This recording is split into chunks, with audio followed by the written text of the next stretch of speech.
¿Qué tal, gente? Bienvenidos de vuelta al canal. Yo soy Nailu y vamos de vuelta con los análisis de las últimas entregas que nos dejó Oda.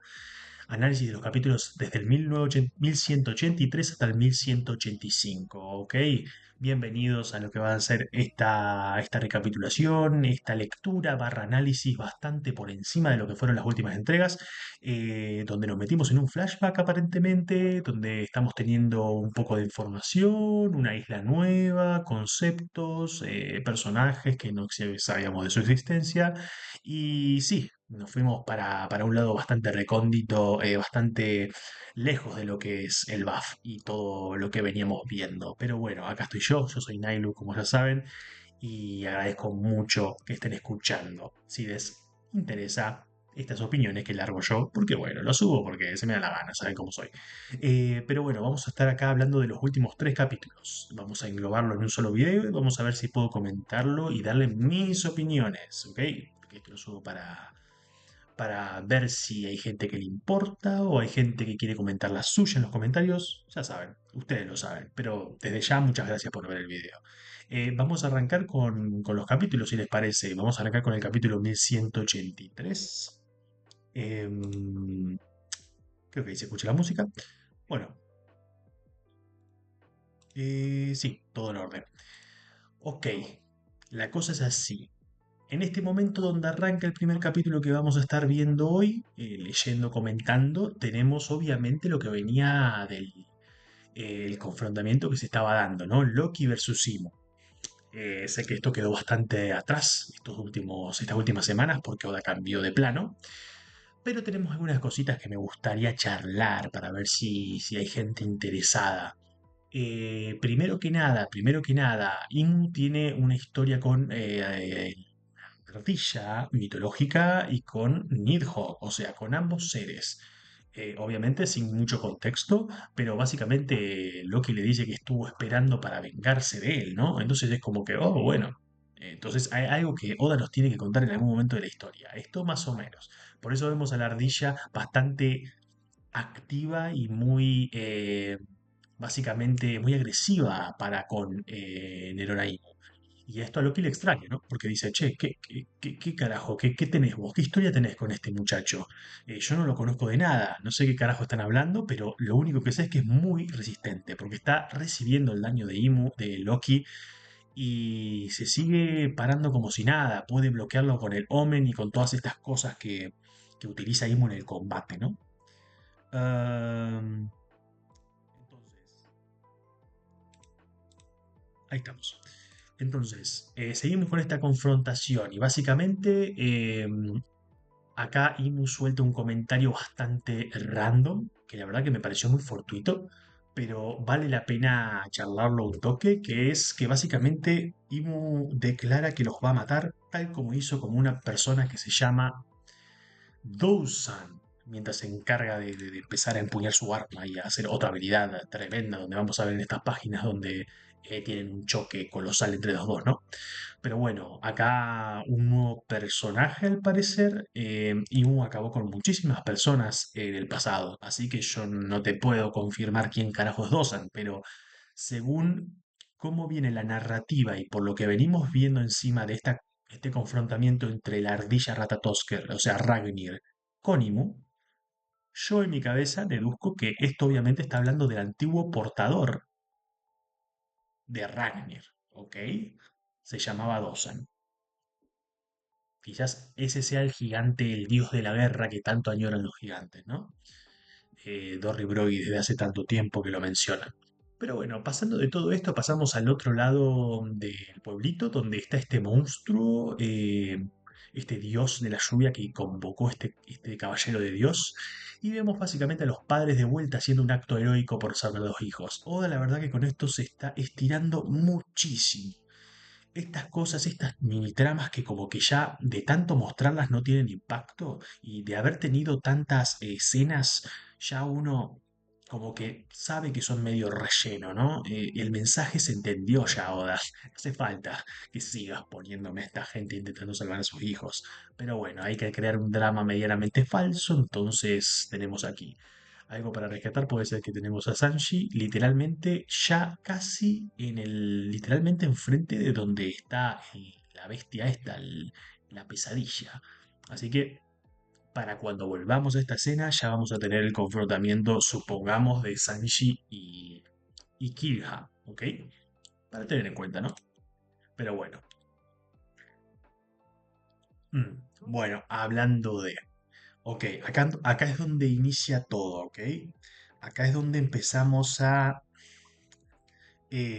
profundizar en lo que va a ser la trama, o sea, la historia que nos va a querer contar Oda, porque tenemos a Junko, sigue congelada, y esto que me da a entender que si los caballeros de Dios ya dan por hecho que está muerta, Imu lanzó un ataque contra este bloque para destruirla y sigue congelada.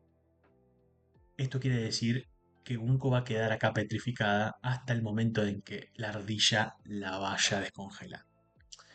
Lo cual es una baja, supongo yo, para el gobierno mundial, porque el gobierno mundial va a tener que retirarse de este país en algún momento, porque están medio que le están corriendo el tiempo en contra, ¿no? Neronaimu tiene que volver al castillo de Pangea. Ok, pero bueno, gracias a esto, y acá es donde arranca toda la introspección y las preguntas a Brook, ¿no? ¿Por qué carajo conocías a esta chica y por qué fuiste a pelear solo contra él? Y, y básicamente Brook dice que está confundido porque es la última persona que quería encontrarse en el mundo. eh, y acá, básicamente salteando toda la explicación, ¿no? Están medio dudando de qué hacer con ella, porque sigue con vida, está congelada y no saben cómo actuar. Y acá, obviamente, lo que hace Oda es básicamente empezar a indagar en lo que va a ser el flashback donde nos cuente la historia de Brook y Yuri, que es la princesa, que tiene el cuerpo, o sea, que tiene el nombre de Bunko hoy en día, ¿no? Pero bueno, se extrañan mucho porque era extraña, es como que los ayudó, pero después los atacó, pero después los ayudó, pero después le dijo que huya. Es como que se extrañan de las personalidades que está teniendo, ¿no? Todas muy extrañas. Pero empiezan a hablar de la historia. Y acá volvemos y nos vamos a 70 años en el West Blue y conocemos lo que parece ser un nuevo reino, Hesperia, una isla. Eh, Básicamente tenemos paneles bastante lindos. Es el país de los artesanos de instrumentos, o sea, acá es donde se exporta eh, los instrumentos musicales, llamado el Reino de Hesperia. ¿Ok? Un concepto interesante, no le voy a decir que no, porque la música es algo que en One Piece y más en lo que es la piratería está bastante presente. Muy raro que no hayamos tenido ya en un momento lo que viene siendo un país que diga mucho de la música, ¿no? Así que me parece bien esto de momento. Me parece bien que Oda haya creado otra isla, o se haya sacado esta isla, que sabemos que obviamente, ahora vamos a ver que esta isla ya aparentemente no existe en la actualidad, la han borrado. Así que bueno.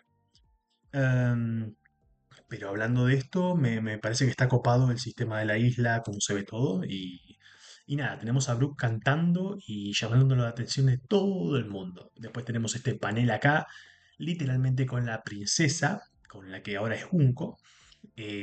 Brook con 20 años, la Yuri de 7 en este momento, con su clásica anomalía esta de tener los ojos de diferentes colores, ¿no? Pero bueno, básicamente Brook es presentado, le vemos los ojos por primera vez, por si alguno tenía ganas de verlo, y básicamente nos presentan al rey de este momento, ¿no? Al rey, que es el rey Luben, padre de Yuri, ¿no? Este es el tipo al que Brook le es súper devoto y le debe la vida, básicamente. Y vamos a saber en estas próximas páginas el por qué le debe la vida. Pero bueno, nuevo reino, nuevos personajes, nuevo lore, ¿ok? Eh, bueno, muestras de amor, muestras de medio de tonterías. Brooke básicamente es como una especie de, sector militar, o sea, es como un caballero que sirve para el rey, ¿no? Pero bueno, tenemos unos mapitas y todo, y tenemos que empiezan a haber problemas, porque una banda de jinetes se dirige que ya tuvieron problemas hace mucho tiempo, y bueno, están pidiendo el nombre de la Reina Candle, ¿ok? Personaje otra vez nuevo, que ahora vamos a ver, que Brooke en un acto súper crack, se los había encontrado ya antes a esta panda de gente y los cortó.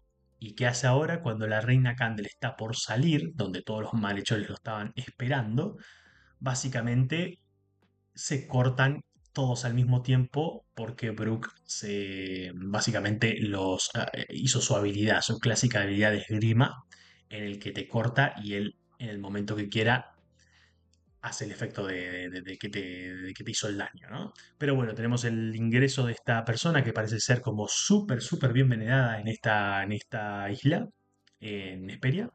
La reina del reino de Esperia, Reina Candel, ¿ok? Esta es una reina en este momento, o sea que está casada con el rey Leuben que vimos recién. Pero bueno, los años de la juventud de Brooke y en este momento Esperia había mucha paz, básicamente lo que te quiere decir la historia, ¿no? Eh, pero bueno, pasando a esto, pasamos por el próximo capítulo, que es el 1184, si no estoy mal. Y acá arrancamos. Seguimos, ¿eh? Porque esto se va construyendo, ¿no? Estos últimos tres capítulos abarcaron muchísimo toda esta historia que quiso contar Oda. Pero bueno, tenemos a la Yuri ya después de un flashback, habiendo pasado 7 años, literalmente. La reina con 14 años ya es bastante ovacionada por muchos reinos, por su belleza, por su valentía y etcétera. Muchos reyes de otros lados ya quieren hacerla casarse con otros reinos. Y acá vemos a Brooke más crecido aún. Vemos a Yuri que sigue siendo muy devota y tiene una sensación de muy amorosa, un, una forma muy amorosa de expresarse con Brooke, pero obviamente también Brooke haciendo sus bruqueadas, como toda la vida. El tipo nació así, pidiéndole ver los panties a la gente, ¿no? Pero bueno, vemos acá cómo empieza esta bonita relación, ¿no? Muy bien, muy contentos todos, cantando canciones, todos vamos a morir, no sé si esto es el saque de Vince o qué, pero bueno, obviamente la música siendo súper presente, ¿no? Y acá Yuri le empieza a preguntar por qué quiere tanto a su papá y a su mamá, ¿no? Eh, Básicamente Brooke empieza a contar la historia de vida que tuvo el muchacho. Brooke con 11 años era un tipo que vivía en la miseria porque, bueno, el reino de Hesperia no era del todo color de rosa, ¿no? Había pobreza, etcétera, y Brooke ya desde pequeño ya le interesaba bastante la música. Por si nos, por si a alguna gente le interesaba saber cómo Brooke había llegado a a este amor por la música, ¿no? Porque ya lo conocemos como los Piratas Rumba nosotros, ¿no? Con todo la banda. Pero bueno, básicamente Brooke la pasaba muy mal y empezaba a tocar música con cualquier cosa que venía, ¿no? Un dato interesante es que Brooke habla acá de su papá, de su mamá y de su hermanito, cosas que ya obviamente perdió, siendo Brooke quedando solo, básicamente, y huérfano, en un basurero. Y acá obviamente lo que nos quiere decir Oda es que el príncipe, sí, no, en este momento ya es obviamente rey, me parece. No, o es príncipe. Bueno, sí, me parece que es príncipe. Todavía no había sido coronado como rey. No, mentira, les miento. Sí, ya es rey en este momento. Pero bueno, básicamente tiene un encuentro muy genuino con Brooke y le toca una canción, le dice si es su fan, etcétera, etcétera. Y se da cuenta, básicamente, y pasándola bien con Brooke, que el reino está bastante para atrás, ¿no? Porque, bueno, tenés gente acá pasándola totalmente mal y siendo felices en la mediocridad, ¿no? Pero el tipo se ríe y le cae muy, muy bien Brooke. Mientras come, le ofrece de comer lo que tiene y el príncipe básicamente pensando en todos los lujos que ha tenido en su vida, todo esto, eh, igual pasa un momento con Brooke y le valora el tiempo y la comida y todo, aunque esté obviamente horrible. Y acá esto hace como que le da un clic a este personaje clásico, ¿no? Pero bueno, Brooke lo agarra la marina que trabajaba y tenía asuntos por ahí, medio como que lo agarra a Brooke infraganti y piensan que le ha robado algo muy importante, lo palicean y llegan Leuven, o sea, el rey y la reina Candel a salvar, ¿ok? Pero mentira, en este momento no es rey. Así que bueno, es simplemente Candel y el príncipe o lo que sea, el hijo del rey. Lo salvan. Acá Brooke se enamora de Candel, se enamora del esgrima también, y básicamente lo llevan al palacio, a su palacio. Lo atienden, todo bien, le dice que no diga nada de todo este asunto, y básicamente esto eh, termina haciendo que Brooke se enamore de Candel, tenga este interés amoroso, y también que le empiece a tener muchísimo más cariño aún así a Leuden, ¿no? A Leuven, porque le otorgó una casa y le iba a dar educación, le iba a dar, básicamente le iba a cumplir el sueño, estudiar música, entrar en la escuela, etcétera, etcétera. Entonces, básicamente se apaña con eso y lo tiene ahora como uno más en el castillo. Así termina el capítulo, obviamente, ¿no? Y bueno, ya medianamente sabemos por qué, o esa es la respuesta que nos dan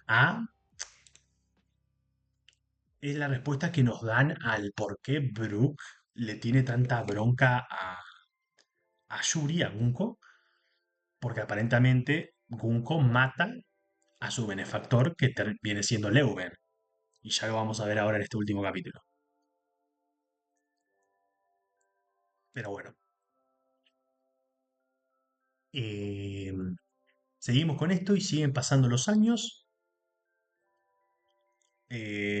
Básicamente Brooke aprendió modales, aprendió más de música, aprendió a ser caballero, seguía teniendo sus formas de ser bastante descarado, pero la muchacha Candle le dijo que sea respetuoso, por eso acá tenemos una respuesta por qué Brooke es tan respetuoso con la gente, pero también muy vulgar y muy descarado, pero la forma que lo hace siempre es respetuosamente, ¿no?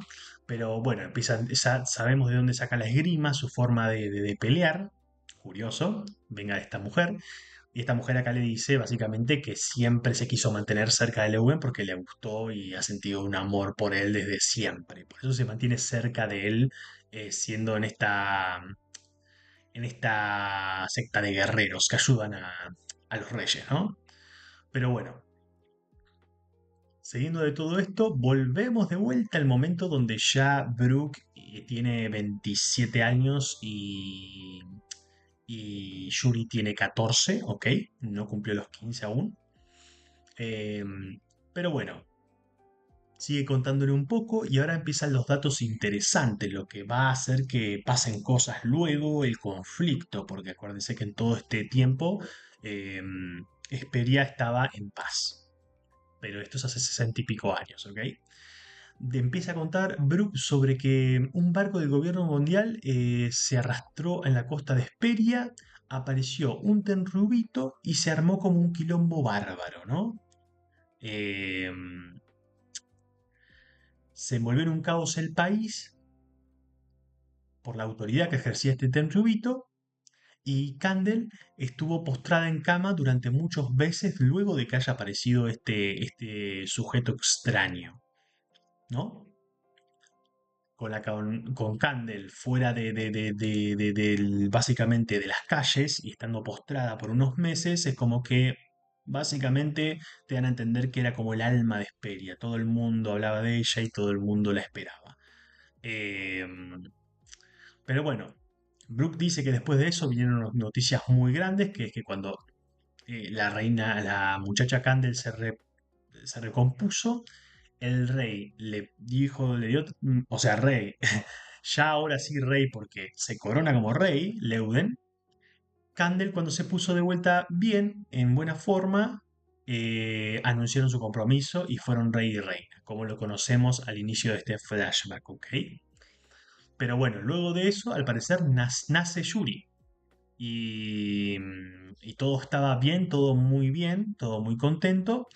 Y empiezan a seguir haciendo sus bobadas. Obviamente Brooke empieza a... Ya tenía, ¿no? Pero Yuri empieza a tener una relación muy bonita con Brooke, porque aprende, porque le gusta también y lo admira mucho, mientras que los dos, los padres de Yuri, lo ven, ¿no? Muy, muy cariño, pero obviamente en algún momento empiezan a pasar cosas malas, ¿ok? Como siempre. El cumpleaños número 15 de Yuri, o sea, un año después de todo esto, toda esta relación linda que tenemos, la música de Hesperia empieza a escucharse mal, empieza a deteriorarse. Y no es más gracias a una niebla extraña que surgió en el pueblo y empezó a oxidar todos los instrumentos y todo. Por ende, todo el reino se vino a la ruina. La gente empezó a enfermarse, a morirse, eh, y básicamente termina siendo también la despedida de Candle, personaje que quizás podías vos como lector esperar algo más o no sé, pero termina yéndose muy rápido. Tenemos la partida de todos, la cicatriz después de que se vaya Candle, que como dije hace un ratito, era como el sol del país, era lo que mantenía vivo básicamente todo el mundo que quería ver a Candle en acción. Tenemos obviamente todas las reacciones del rey, de Brooke, de Yuri, de todos, y básicamente el reino de Hesperia en este momento es cuando empieza a desmoronarse más aún porque el gobierno mundial les empieza a exigir el tributo que tienen que pagar y como ellos ya no tienen fuente de ingresos y la economía se está yendo muy, muy mal, eh, como es, empieza a caerse todo, básicamente. Eh, pero bueno, básicamente lo que empieza a hacer el rey, con bastantes huevos, hay que decirlo, es declararle el gobierno y ser enemigos del gobierno mundial. ¿Por qué? Porque no piensa en entregar esclavos. Como parte del trato, ya que no puede darles plata, no tienen su economía, quedó en las ruinas. El gobierno mundial quiere que le ofrezcan como 1000 o 10.000 hombres, ¿no? Para que sean sus esclavos. Y conociendo cómo es el gobierno mundial, el rey dice, no, vamos a pelear. Una decisión que le va a tomar también la ruina más de lo que estaba allá ahora, ¿no? Pero bueno, lo bueno de esto y lo que me gustó mucho es que Brooke no dice ni mua. O sea, el tipo le dice que sí a todo a Leuven. Por todo lo que le hizo, por todo lo que le brindó, por la persona que lo hizo ser a Brooke, eh, el tipo va a ser leal hasta la muerte con esta persona. Que le vaya al mismo gobierno mundial. Esto después es medio un paralelismo porque los Mugiwara después como que le queman la bandera del gobierno y todos están literalmente serios con Luffy y no tienen problemas en estar en esa posición, ¿ok? Pero bueno, seguimos con esto, el reino empieza a caer y obviamente dicen que en 2 meses va a venir el gobierno eh, a buscar a sus esclavos, ¿no? Porque no pudieron pagar. Y, o sea que se va a desatar la guerra, básicamente.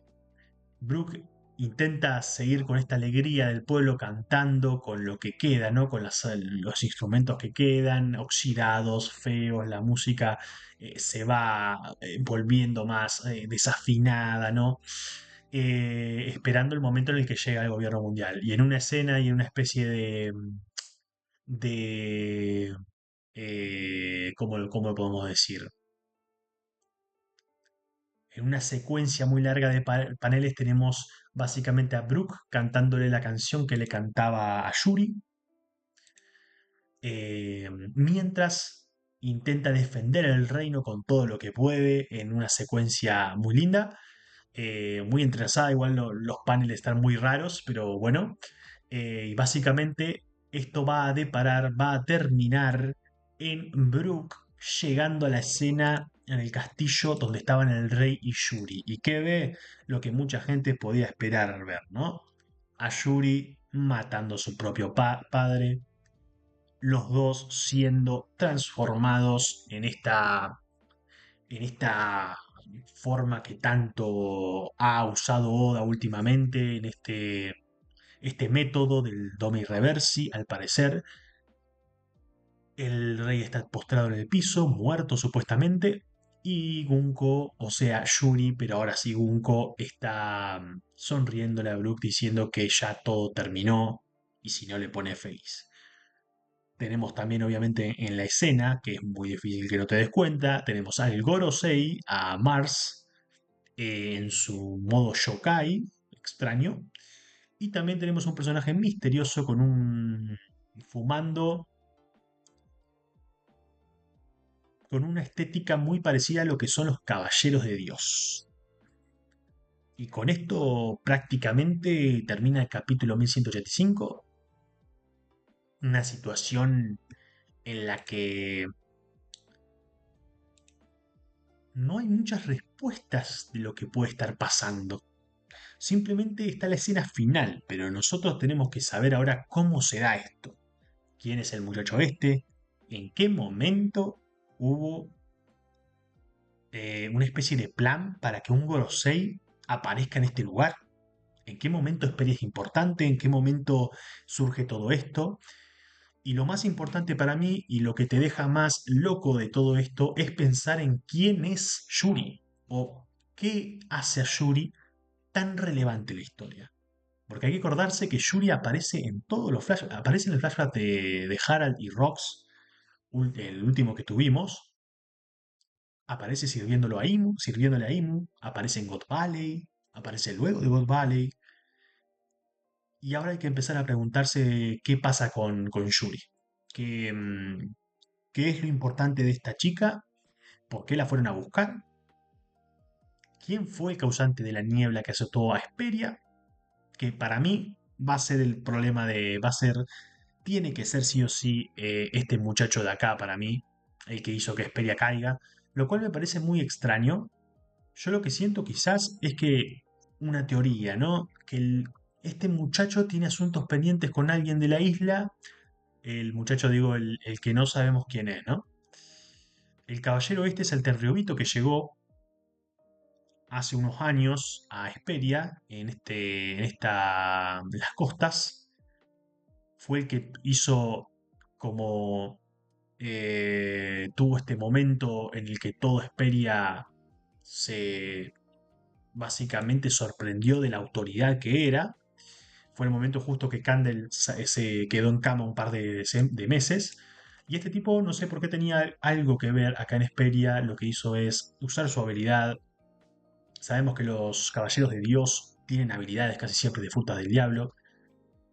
Ha hecho esto y ha hecho que el gobierno básicamente tenga que venir a pedir sus esclavos y arrasar con el pueblo por alguna razón. Y es por eso que Mars está acá también, pero igual queda bastante corto y nos falta una información clave en esto que nos haga de verdad eh, preguntar o nos dé la respuesta a por qué tan importante es este reino como para que aparezca un caballero de Dios y un Gorosei. ¿Y por qué está el Domi Reversi metido acá en esta escena? A mí personalmente me resulta un poco artificial esta escena. Es como que pasa porque tiene que pasar. Pero habrá que ver cómo cierra esta historia, porque esto para mí le quedan un par de capítulos más, aunque parezca que no. Oda tiene que dar muchas respuestas con todos estos personajes que ha metido. Y se siente muy raro, más allá de todo. Y nada, y si querés un poquito el flashback en general se siente medio metido con muy apretadito, ¿eh? Porque he oído opiniones de gente diciendo que no le gusta para nada entrar en un flashback en estos momentos, no solo porque venimos ya de un flashback súper largo, que estuvo metido de una forma bien, te corta un poco lo que era la situación que estaba pasando Elbaf, porque tenías a Imu llegando en el cuerpo de Bunko, y recién ahí cortamos por muchos meses, pero nos dio una historia copada de Elbaf y hasta God Valley, pero ahora vuelve de vuelta a las escenas de acción, vuelve el momento donde deberíamos estar más con el agua al cuello, ¿no? Y volvemos a entrar en una historia distinta, y esta vez con Brook y Gunko que si bien Bunko está acá en la isla, en Elbaf, es como que la historia esta la veo tan fuera de Elbaf en sí, tan fuera de lo que es Loki, tan fuera de lo que es Harald, tan fuera de lo que es el reino, que contarte esto acá me parece un poquito forzado, la verdad. Un poquitito forzado. Y es por eso que no me está gustando tanto que estemos gastando tantos capítulos acá. Me gusta Brook, me gusta que nos cuenten más de él, quizás. Yo no sé todavía si estoy contento en general de saber todo esto de Brook o si no me quedaba más con el Brook de antes. Obviamente siguen siendo los mismos personas, el mismo personaje, pero ahora cuando pienses en Brook vas a pensar en todo esto y después en Lagoon, ¿no? En la historia con los piratas tan trágica que tuvo. Pero bueno, más pasado trágico para Brook. Aparentemente, no hay de otra Brook. Mira la cara que tiene. Y básicamente ese es mi pensamiento, la verdad. Supongo yo que algún capítulo más de queda, porque nos tiene que dar una explicación de esta situación. Literalmente termina como un mensaje del editor diciendo eh, qué sucedió acá, ¿no? Me hace recordar mucho. Este flashback usa muchos elementos de flashback anteriores. Esta última escena es calcada cuando Loki y Yarul entran al castillo y ven a Harald estampado, ¿no? Por su guardia. No me parece un flashback muy loco, la verdad. Me gusta el concepto de Hesperia como reino, me gusta, me parece bien que lo haya metido Oda y no sé si daba para tanto, la verdad, y no sé si era el momento. Esas son mis sensaciones con lo que han sido estos últimos capítulos, que quizás no era el momento para meter esta historia. Se siente muy ajeno al BAF. Y cuando estabas tan metido en el BAF, te sacaron de la historia para contarte la historia de Harald, de cómo estaba como estaba Elbaf. Y ahora nos vamos de vuelta en medio de otro conflicto, porque ahora el mismo Inmu aparece en escena, está en su cuerpo original y nada, vamos a tener unas semanas de esto. Eh, pero, pero bueno, habrá que ver. Me parece que este análisis se quedó medio larguito. No sé cuánto venimos, pero bueno, ya bastante hablé. Creo que hablé de todo lo que quería hablar. No estoy tan conforme, pero tampoco sé qué tan conforme estaría volviendo a la actualidad. Así que vamos a ver. Falta mucha data sobre esta escena. Falta mucha data sobre Yuri. Y no sé hasta dónde va a abarcar esto. Si esto va a terminar en la despedida de Brook y Gun y Yuri, o vamos a ver más cosas de ella ya siendo Bunko. No lo sé. Eso va a quedar más en los próximos capítulos. Pero bueno, muchísimas gracias por llegar hasta acá. Muchísimas gracias por escuchar este análisis de un random de YouTube. Pero bueno, les dejo esto para ya ponerme al día y ya empezar a subir lo que van a ser los próximos capítulos del manga de One Piece. Un saludo, acá Naiglu se despide. Nos vemos en la próxima, ¿ok? Que anden bien. Chao. Chao.